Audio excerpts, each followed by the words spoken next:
시청자 여러분 안녕하십니까? 주말 잘 보내고 계십니까?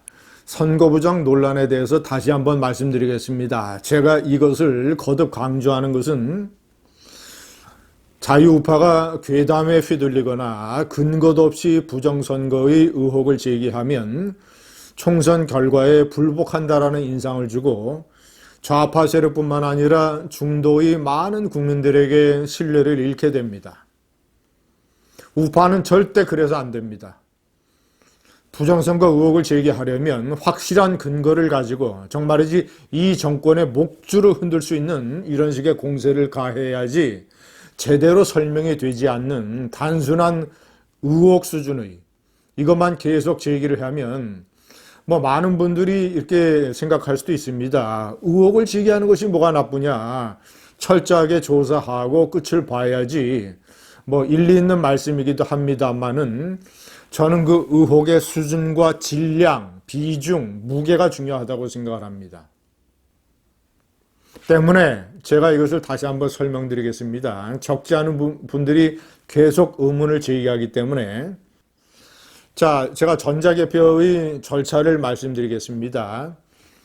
이제 투표함들이 전부 한 곳의 개표장에 모이게 되면 투표지들이 투표지 분류기, 우리가 얘기하는 전자개표, 투표지 분류기에 집어넣어져서 이 후보별로 집계가 됩니다. 그게 1차. 2차는 그 내용이 개표장의 상황판에 적히게 됩니다. 세 번째는 이것이 내부 전산만을 통해서 중앙선관위로 가서 중앙선관위에서 집계를 합산하게 됩니다. 이 세 가지 절차를 거치게 되는데 첫 번째, 제가 우선 두 번째부터 설명을 해드리겠습니다. 개표장에 사용되는 투표지 분류기는 사전에 여야의 참관인들의 검사를 다 받고 조작 여부를 검사 받아서 봉인을 하게 됩니다. 그래서 이상이 없는 상태로 개표장에 가서 거기서 공개가 돼서 투표지 분류 작업을 시작하게 되는 것이죠. 자, 그래서 여야 후보 또는 이 후보별로 득표수가 상황판에 적히게 됩니다. 그리고 이것이 전산망을 통해서 중앙선관위로 가는데 1번에 제가 설명을 해놓은 거, 그 중앙선관위에서 자, 이런 의문을 제기하는 사람들이 있습니다. 개표장에서 집계가 되더라도 그것이 중앙선관위 컴퓨터에서 사전에 조작된 숫자에 의해서 프로그램 조작이 일어날 수 있는 것 아니냐. 아니면 외부에서 해킹을 할 수 있는 것 아니냐. 두 가지 가능성에 대해서 제가 말씀드리겠습니다. 첫 번째, 해킹은 불가능합니다. 왜냐?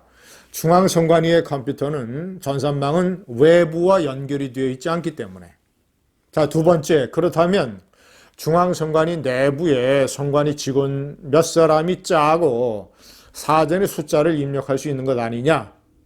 두 가지의 문제가 있습니다. 그럴 경우에는 개표장에서 공개됐던 집계와 다른 숫자가 나타나게 되면 바로 조작이라는 것이 드러나게 됩니다. 자, 두 번째, 그런 어떤 프로그램 조작을 하기 위해서는 여러 사람, 아마도 상하 지휘관계 또는 실무자들 아마도 수십 명이 관여되어야 될 것입니다. 수십 명 중에 한 명만 폭로를 해도 이 정권이 망하게 되는데 어떻게 그런 일을 감히 계획을 할 수 있겠습니까? 선관위가 왜 그렇게 하겠습니까? 이 정권이 바뀌게 되면 선관위 고위직이야 영향을 받겠지만 선관위 실무자들이 무슨 문제가 있습니까? 선관위 컴퓨터 실무자들이 그런 지시를 받고 부당한 조작을 할 이유가 뭐가 있겠습니까? 내부 고발을 해서 폭로를 해버리면 수억 원의 보상금을 받게 되는데. 자, 그래서 두 가지 경우가 다 거의 불가능하다. 세 번째, 사전투표함 바꿔치기는 과연 가능할 것인가? 자, 사전투표함은 관외와 관내가 있습니다. 관외는 이 지역구 바깥에 세 가지 종류입니다. 선상투표, 부재자 투표, 그리고 실질적으로 지역구 바깥에서 하는 투표. 이런 관외 투표는 우편 봉투로 집계가 돼서 우체국에 보관이 됩니다. 그러나 지역구 내에서 투표하는 관내 투표는 그 지역을 담당하는 선관위 사무실 내에 특별히 밀폐되고 보안이 철저하게 된 곳에 시건장치와 함께 CCTV가 설치까지 해서 감시를 하게 됩니다. 24시간. 그런데 그런 투표함을 누가 어떻게 바꿔치게 하겠습니까? CCTV를 끄고 선관위 직원이 해야 되는데, 제가 오전에 동영상에서 말씀드린 것처럼 왜 지역의 선관위 직원들이 왜 무슨 이유로 매수돼서 돈을 받고 수십 명, 수백 명이 관련이 돼야 되는데, 왜냐? 전체 선거에 영향을 줄 조작을 하려면 그 사람들을 어떻게 매수할 수 있겠습니까? 그 사람들이 왜 무슨 이유로 그런 한 명만 폭로하면 전체 선관위와 나라가 망하게 되는데,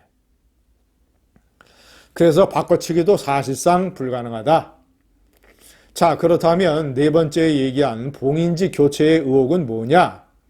특히 저 송파구 선관위 개표 참관인이었던 전직 해군 대령이라는 분이 얘기한, 그것은 이의 신청을 했으니까 선관위가 조사를 해서 설명을 할 거 아니겠습니까?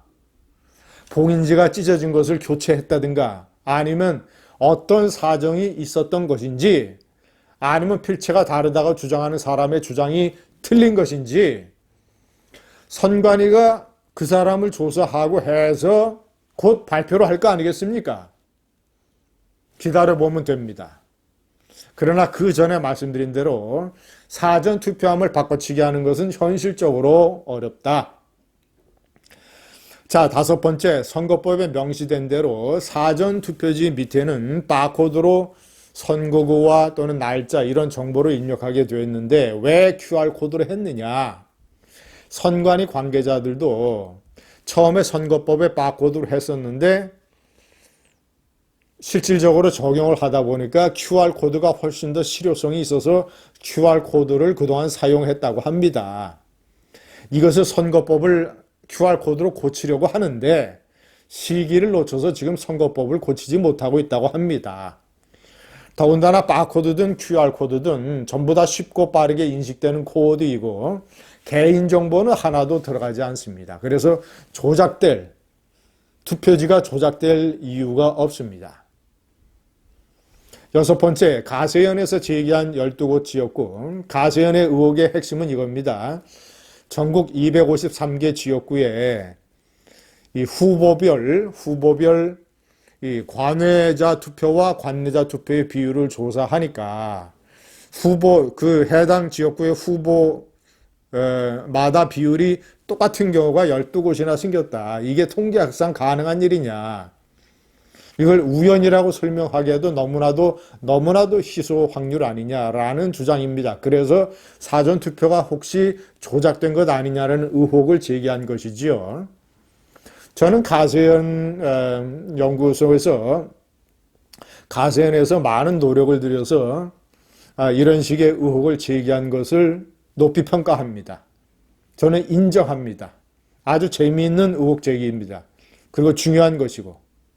그러나 제가 판단할 때는 이렇습니다.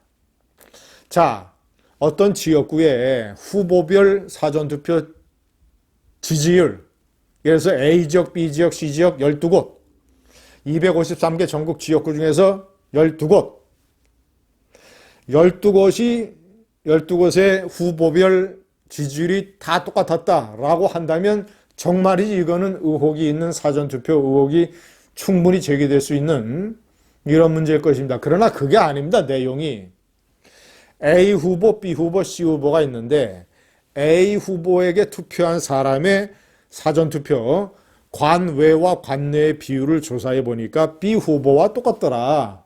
이런 것이 12곳이다. 제가 판단할 때는 A 후보를 지지하는 사람들이 내가 관외에서 투표할 것이냐 관내에서 투표할 것이냐 이거를 정하는 것이기 때문에 A 후보, B 후보 그 비율이 다 같을 수 있습니다. 충분히. 그것은 나머지 253개 중에서 12곳이 같았으니 거의 비슷했으니까 확률이 따져보니까 제가 21분의 1입니다. 자, 그러면 나머지 21분의 20을 조사해 보면 됩니다. 나머지 지역구들에서는 어떻게 나왔겠느냐? 저는 비슷한 곳이 많을 거라고 봅니다. 왜냐? 한 후보에 대해서 관내와 관외, 내가 관외로 해서 투표할 것이냐, 관내에서 투표할 것이냐, 이 차이기 때문에 내가 A 후보를 지지할 것이냐, B 후보를 지지할 것이냐가 아니라 때문에 다른 지역구, 가세연에서 다른 지역구도 한번 공개를 해보세요. 그러면 비슷한 곳이 차이가 별로 안 나는 곳이 많을 겁니다. 박빙 지역만 왜 12곳이 몰렸냐 그러는데 박빙 지역 12곳이 외에도 박빙 지역 많습니다. 충남의 공주 부여, 부산의 박재호와 이현주가 붙었던 곳, 서울의 광진, 고민정과 오세훈, 이런 곳들은 12곳에 또 해당되지 않습니다. 때문에 가세연이 제기한 의혹의 가치는 충분히 있지만 그것은 설명이 될 수 있다. 마지막으로 미래통합당에서 폭로하는 사람에게 현상금을 걸자라는 주장도 나왔습니다. 현상금 걸 필요 없습니다. 현행법에 따라서 폭로하는 사람 또는 고발하는 사람, 사실이라면 수억 원의 포상금을 받게 되어 있습니다. 어떻습니까? 제 설명을 들어보시면 다시 한번 강조하지만 우파는 강력한 팩트로 싸워야 됩니다.